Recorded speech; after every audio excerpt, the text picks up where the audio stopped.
Finding a decent place to live in the city had been an absolute nightmare for Mark and his wife Sarah. They'd spent months touring cramped studios and dealing with shady landlords before they finally landed a corner unit in an old building on the edge of town. It wasn't anything glamorous, but it was spacious and the rent was something that they could actually afford. So they signed the lease and spent an entire weekend moving in, hauling heavy cardboard boxes up 3 flights of stairs. By Sunday night, they were both completely drained. Mark and Sarah crashed onto their bed, which was just a mattress on the floor at this point because they hadn't put together their bed yet, and pretty quickly they fall asleep. At around 2 in the morning, they're jolted awake by noises coming from the apartment next door. It sounded like someone was moving furniture around. They could hear things being dragged around on the floor and the occasional thud on the wall like something had just been placed up against it. Now, after the weekend they just spent moving in and with how exhausted they were, being woken up like this really upsets Mark. And he's thinking, like, who the hell's moving furniture around in the middle of the night? And so he gets up to go and confront the neighbor. But Sarah, she grabs his arm and she pulls him back to bed, saying that, it's their first night here. They just moved in and she really didn't want to get into any kind of conflict with the neighbors, especially on their very first night. She then says that, look, maybe this is just a one-off and they should wait a bit and see if maybe the noises will stop. Maybe the neighbor will be done doing whatever it is they were doing in a few minutes and they could all just go back to sleep. For another 20 agonizing minutes, the noises carried on. Then, seemingly out of nowhere, just as Mark was reaching his wit's end, they get total silence. Thinking, thank God that's over with, they go back to sleep. The next day is pretty uneventful. They finish cleaning up after the move-in, getting rid of all the empty boxes, and then they decide to head out to explore their new neighborhood and to get some shopping done. As they're leaving, Mark thinks it'd be a good idea to go and introduce themselves to their new neighbor, the one that had been causing the ruckus last night. Not to confront them or anything, but thinking maybe like if they introduce themselves, then the neighbor might be a little more considerate of them the next time they're thinking about moving furniture around in the middle of the night. Sarah agrees, but warns Mark to be nice, and they both walk over to the neighbor's door and knock.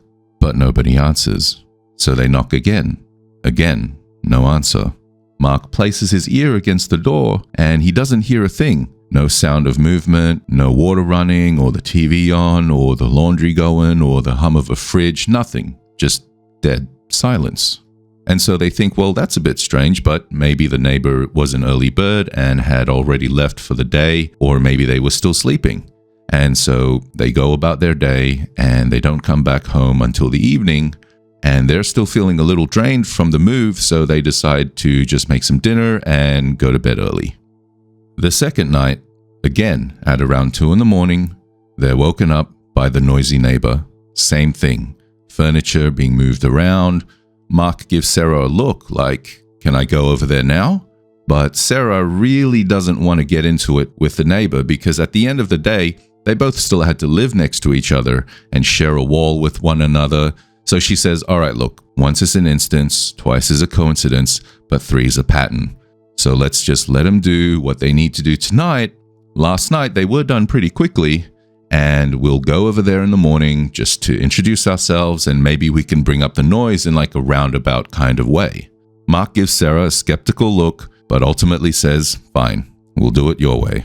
Just like the first night, after about 20 minutes, the noises stop, and Mark and Sarah finally get back to sleep. The following morning, first thing Mark does is he heads over to the neighbor's door and knocks. Again, no answer. He places his ear against the door. Again, doesn't hear anything. He tries knocking again later in the day, then one last time in the evening. Each time, nothing. No answer, no sounds, no sign of life. It's like the apartment was empty, but that can't be right because he heard furniture being moved around in there at night. Twice now, 2 nights in a row.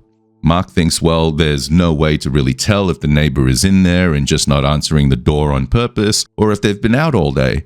And it's not like he could kick in their door to see. So he tells himself, look, if it happens again tonight, I'm going to report it to the building management. which up to that point he was trying to avoid because, again, they just moved in and he really didn't want to cause any kind of drama for the building management or the landlords. But he's also got to do what he's got to do. He can't just be woken up every night.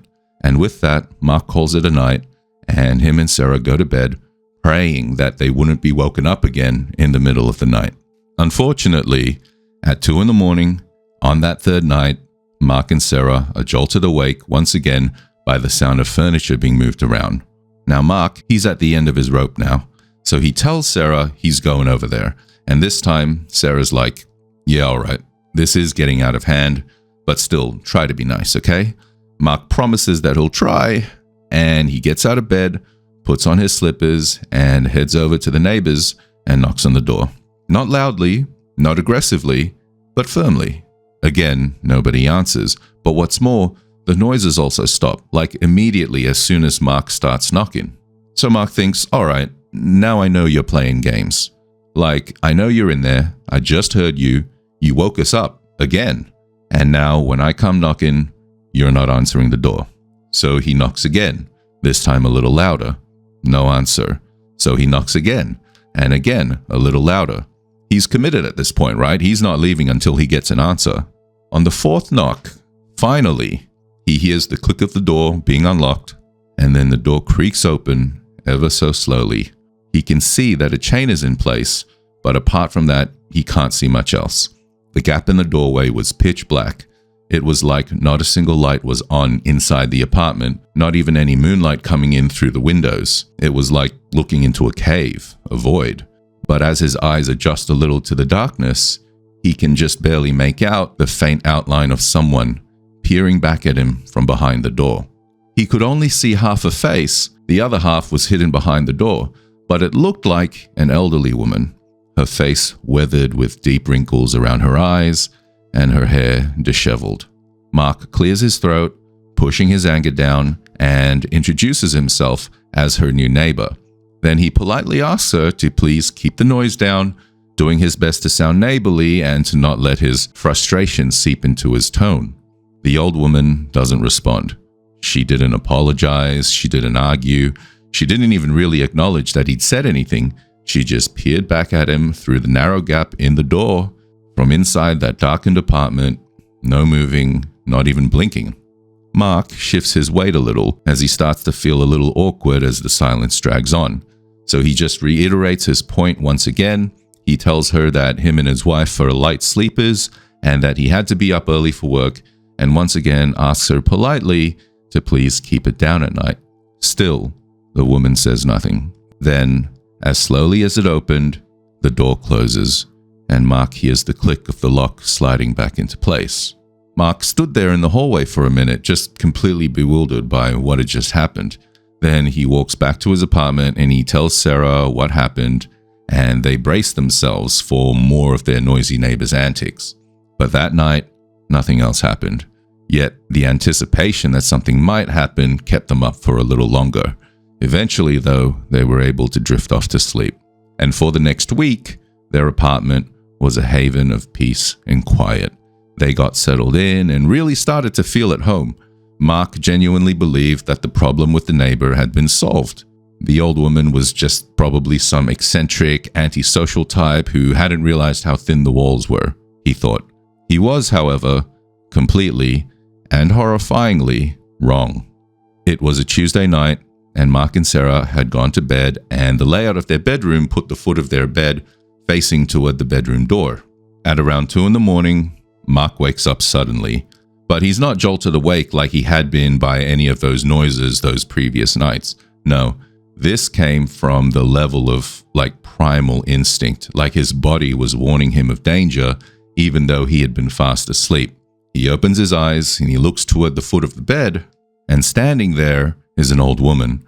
And there's no way Mark could be sure because he didn't even get a very good look at her before, but even so, he felt it in his bones that this was the old woman from next door. She was standing just perfectly still, arms hanging limply at her sides, eyes unblinking, looking at him, not making a single sound.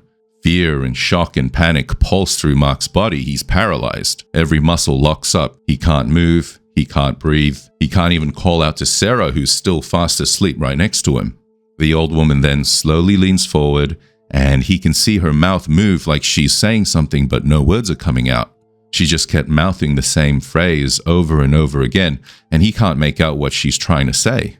Then, just as suddenly as she started, she stops, and she stands back up, turns around, and leaves the room.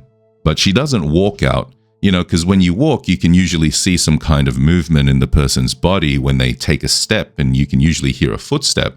But the old woman just kind of like floated out.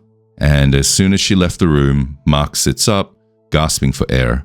Sarah was still fast asleep beside him, and he knew that if he woke her up, though, and told her what happened, that she would never set foot in the building again. So running on a surge of adrenaline, Mark quietly gets out of bed, gets dressed, and goes to find the woman. He's convinced now that the woman must be suffering some kind of dementia and had wandered into their apartment. As he comes out of the bedroom, he sees their front door standing wide open, and so he thinks that they'd probably forgotten to lock the door, and so that's how she got in. So he goes over to her door and knocks, and he wasn't entirely surprised when he didn't get an answer, but he keeps trying again and again. He's knocking for maybe 10, 15 minutes before another neighbor sticks his head out into the hallway, bleary-eyed and half asleep, and he asks Mark what the hell he was doing. Mark explains that he wanted to talk to the old woman, and Mark starts doing a bit of a law dump when this other neighbor just says, "Look, I don't know what the problem is, but it's 3 a.m. and you're the one that's waking me up, so keep it down." And with that, he pulls his head back into his apartment and shuts the door and leaves Mark standing there alone in the hallway. At this point, the adrenaline is really starting to wear off. So Mark decides to go back to his apartment, and he closes the door and double checks that it's locked this time, and he decides that he's going to have a word with the building management about this the next day. The next morning, Mark was up and standing outside the management office at 8:30, even though it didn't open until 9. The property manager, a middle-aged woman with thick glasses and a cardigan on, she sees him standing outside the office, and she decides to let him in early. Mark gives her a detailed account of everything that had happened with the neighbor, including her wandering into their apartment, into their bedroom in the middle of the night. And the manager looks at him like he'd just told her he'd seen Bigfoot blowing a unicorn. She takes her glasses off, rubs the bridge of her nose, and proceeds to explain to Mark that the apartment next to his had been vacant for months. Mark, at first, can't believe what he's hearing. He thinks this lady doesn't know what she's on about. She can't even keep track of which apartments were occupied and which ones weren't. But then the manager starts telling him about the last tenant who lived there. She was an old woman, just as Mark described. She lived alone. She didn't have a family. It was just her and her 6 cats. One day, the old woman suddenly died in her apartment. The coroner ruled it natural causes. She'd suffered a heart attack and dropped dead in the middle of the living room. Now, because she never had any visitors and rarely left her apartment, nobody knew she'd died. And by the time the neighbors had reported a bad smell coming from her apartment, several days had already gone by. When they finally went to do a welfare check, they entered the woman's apartment and found her body laying there in the middle of the living room. Now, that would have been a shocking enough sight to see as is. But here's the thing. Her 6 cats, well, no one was around to feed them for days. And they got kind of hungry. So I'll leave the rest up to your imagination. The building manager finishes by offering to go with him to the apartment, and she would open it up so he could see that there was no one living there. And so they head back up to the apartment. Mark's starting to feel a little lightheaded at this point, not knowing what to make of all this. And when they get to the apartment, the manager unlocks the door and swings it open, and true to her word, the place was completely empty. Not a single piece of furniture was in there.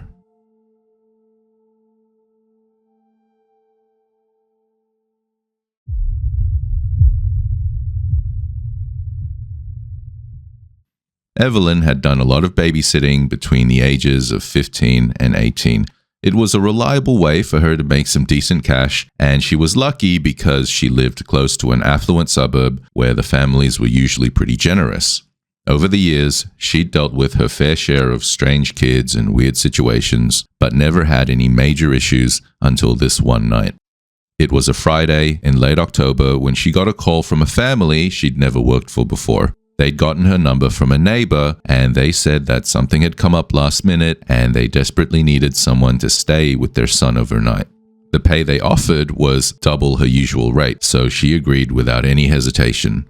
So she drives over in the afternoon, and the place is enormous, a sprawling, modern mini mansion with this massive driveway. The parents usher her in, they give her a quick tour of the first floor, and they bring her upstairs to meet their son. His name was Noah, and he was 8 years old. The moment she met him, Evelyn could tell that he gave off a little bit of a strange vibe. He was very quiet, and he barely looked at her or his parents as they introduced them.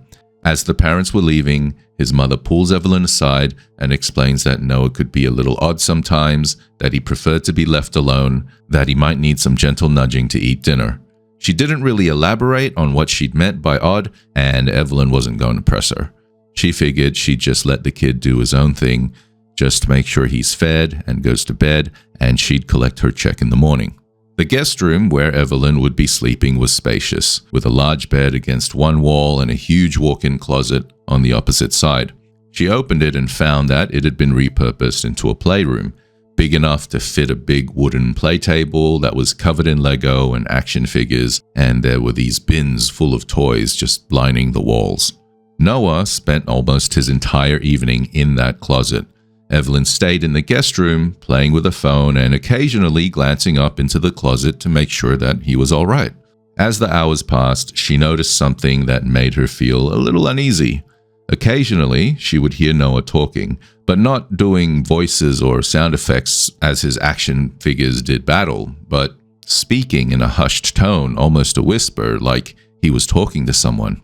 He would say something, pause for a few seconds as if listening to a response, then he'd reply. And she told herself the kid probably just had an imaginary friend. His mother had told her that he was a bit odd. Still, it did creep her out a little bit. In the evening, Evelyn goes to take care of dinner and she calls Noah down when the food's ready. He comes downstairs and without saying a word, he eats his food and then marches straight back upstairs the moment he finishes. Strange, she thought, but she doesn't dwell on it for too long. Noah wasn't the first strange kid she'd sat for, and he probably wouldn't be the last. So at around midnight, Evelyn tells Noah that it's time for bed. He didn't argue, he just got up, walks down the hallway, shuts his bedroom door behind him, and all again without saying a single word. Evelyn then checked the closet to make sure it wasn't a complete mess. She then closed the door, turned off the lights, got into bed, and falls asleep. She didn't know exactly what time it was when she woke up, but the room was pitch black, so it must have been some time in the dead of the night. She lay there, only half awake, when she hears a sound coming from the closet, like someone rummaging through a bin full of Lego. She could hear the faint clicking and clinking of little plastic pieces being rustled about. She lies there for a minute, completely still, straining her ears in the dark. Her first thought was that Noah had snuck back in while she was sleeping. It was annoying, sure, but kids did stuff like this all the time. So she sits up in bed and calls out his name, telling him it was way too late, way past his bedtime, and he needed to go back to sleep. The moment the words leave her mouth, the rustling stops, plunging the room back into silence. She waited for the closet door to open, but it doesn't. And then she realizes something that makes her feel a cold knot in her stomach. There wasn't any light coming from under the closet door, meaning that there was no light on inside. So it would have been darker in there than even it was in the bedroom. And why would he be playing around in complete darkness, she thought. Evelyn lies in bed for a minute, not really sure what to make of all this, when suddenly the light inside the closet switches on. She can now see a thin strip of light running along the bottom of the door. Now, she's starting to get a little annoyed, thinking Noah's just playing games with her. So she swings her legs out of bed and calls out to Noah again, telling him to come out of the closet and go back to his room. She's now standing just outside the door, waiting for Noah to come out, and she's looking down at the strip of light being cast out from underneath the door when she sees these two dark shadows move right up to the other side of the door, like someone was just standing right up against it, but on the other side. And she asks him what he was doing and tells him once again, just, open the door, come out. For a second, there's no response.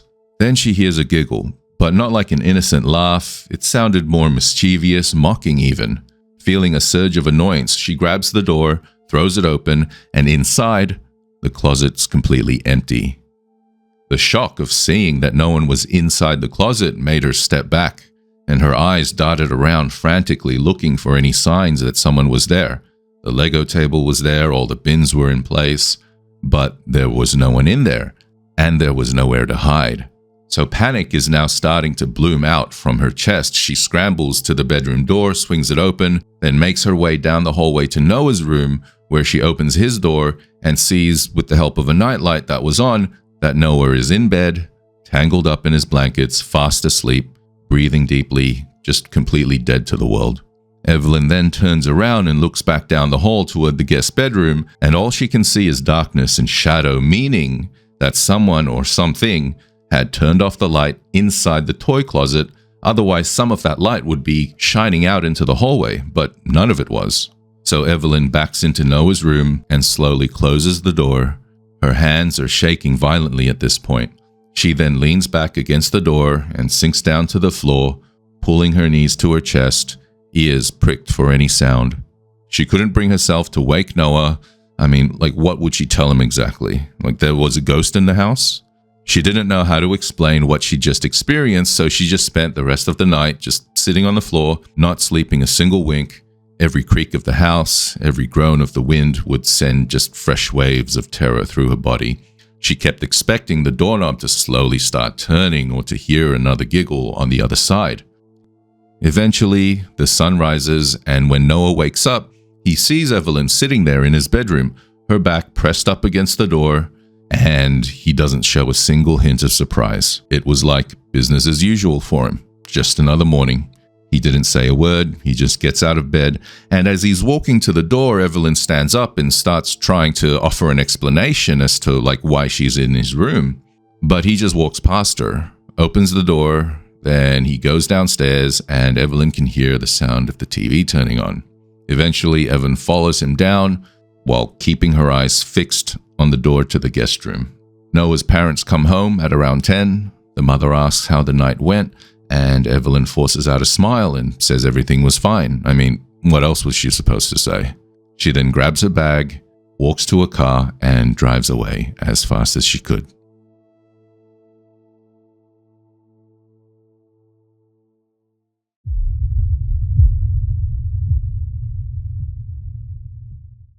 Arthur had been an MTA station manager for over 30 years, and if you work that job long enough, you end up pulling every kind of shift imaginable.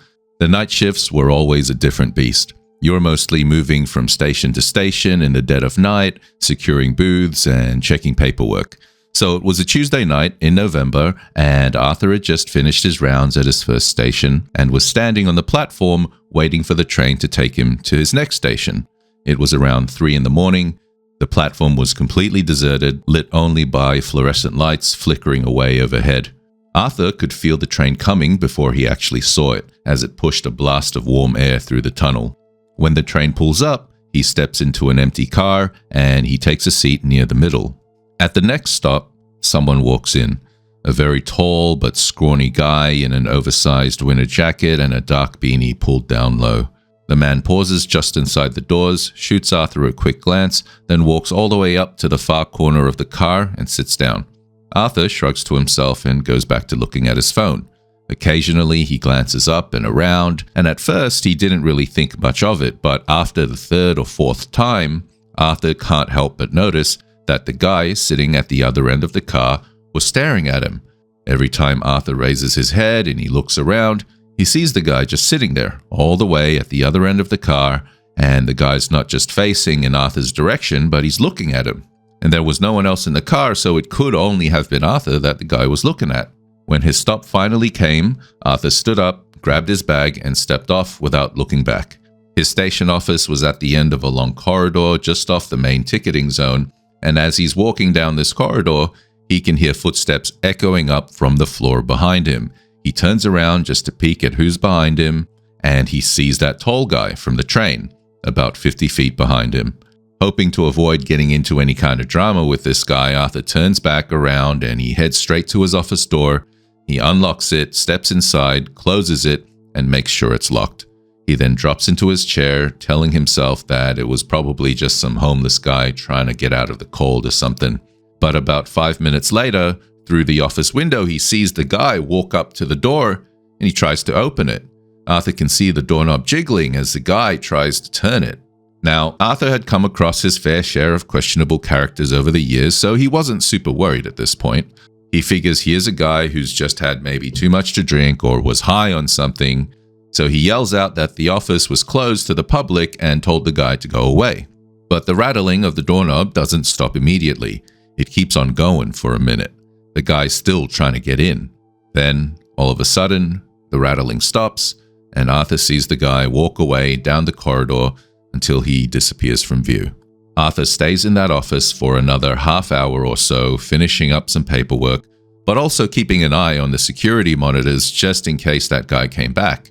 When he finished up what he needed to do, he checked the cameras one last time, then heads out of the office and towards the platform where he could catch a train to his next station.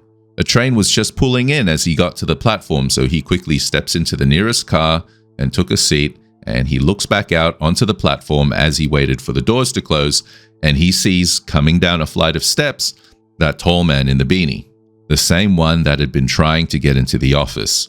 The guy steps onto the train and then makes his way into Arthur's car. He then sits down on the opposite side of the aisle, just a few seats away. Now Arthur's thinking, great, out of every car on the train, he chooses this one. Something was definitely off with this guy. So Arthur avoids making eye contact and just stares at the floor, like in an attempt to not even engage with this guy at all. But the whole time, he could feel the guy staring at him. Eventually, Arthur gives in. He slowly turns his head and he looks at the guy, and he nods and he smiles in a friendly way, hoping to diffuse the situation. The man doesn't react. He doesn't return a nod or a smile. He just sits there with an expressionless face. So Arthur looks away and tells himself, all right, he's not going to look back for the rest of the ride. When the train finally pulls into his station, he gets up and he speed walks out of the train. He then glances over his shoulder and he sees the guy following him, but not chasing after him exactly. Like the guy wasn't running or anything, but he was really tall and he was taking these long, quick strides. And Arthur thinks to himself, okay, this is clearly bad news. I need to get somewhere public where there's people around. So he looks around for the nearest exit, and then he makes his way up the steps and through the turnstiles and out onto the street. The freezing air hits his face, fills his lungs. He can see his breath coming out in puffs of mist. He then goes across the street where there's a Wendy's open, and he pushes through the glass doors and grabs a booth at the back of the dining area. A few of the other booths were taken by customers, and of course there were the staff members at the register, and one had a mop out and was mopping the floor. So Arthur, he feels relief just wash over him now that he's in this public place with all of these people around. The feeling, however, doesn't go long uninterrupted, because moments later, the tall guy in the beanie, he appears on the sidewalk outside. He didn't try to come in, he just walked right up to the window and peered inside, his face pressing up close to the glass. Then he spots Arthur sitting in his booth, and again he just stares at him for a minute, standing outside in the freezing cold. Arthur, even though he was inside, felt a chill run through his body as he sees the guy just once again staring at him from outside. It was all a real eerie kind of situation happening here, and they stay like that for a minute. Then the tall guy turns around, walks away out into the cold, dark night. Arthur sits in the Wendy's for a long time. He buys a coffee just so he has an excuse to stay.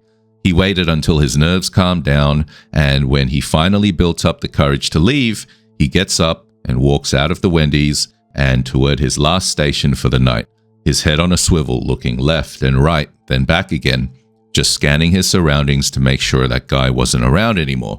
Arthur makes his way down into the station and to the office without any issues. When he gets inside, he slams the door shut behind him, clicks the lock in place, then he gets to work.